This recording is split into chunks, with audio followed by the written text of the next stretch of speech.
And I remember that moment. I remember your conversation on this very show with John Robbie all those years ago.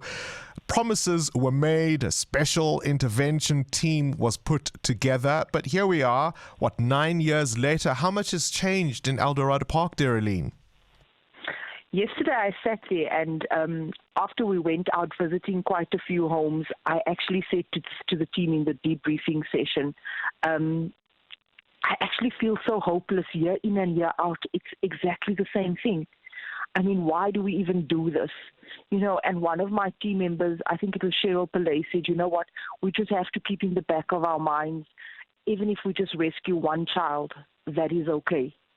And I said, you know what, years back we were battling to get social workers to do removals.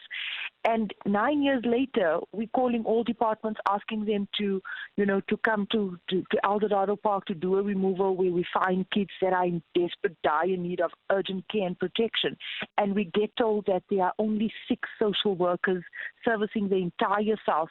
3 is on leave, 1 is on a sick leave, and 2 is in court. So how serious are we about Child Protection Week? And most of these cases that we find are all drug-related. We're finding kids at home that hasn't eaten for days on end, where parents are on drugs. The state of these homes, Bongani, I wish you can just spend a day with us in Eldorado Park to see what we're going through. And we get told, bring the children to town in an already impoverished community where the unemployment rate is so high. I ask myself, how serious are we? It's just a dire situation. I looked at the mum yesterday and her daughter. So mum and daughter both on substance, and living with a 3-year-old and their grand that's mentally challenged, where we went in. And when we got there, people in the street were telling us, I don't even want to repeat it in Afrikaans, what the mum is doing with the 3-year-old baby, basically selling her baby. Oh. And baby came to us, and baby said, and sorry for the viewers, and baby said to us, Mommy puts her fingers in me, and I just have to articulate so that people can understand. And there we're standing shocked at the 3-year-old that tells us this.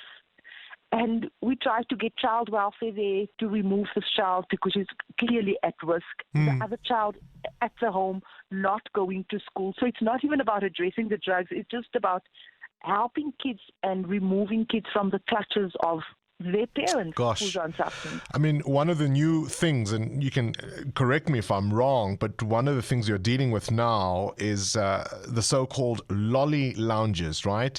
These are drug dens where substance abuser parents sell their own children to drug dealers, and of course they're called lolly lounges, which is a scary thing because of course the term lolly lounge is from that glass pipe used to smoke these drugs, crystal meth, tick, and it just so happens to be shaped like a lollipop.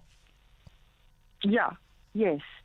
So it's not even them selling their kids to drug dealers, really, Bongani. It's just them using their kids like for sexual favors. So when these kids are in these lolly lounges and these parents are smoking even in their own houses, that's what it's become.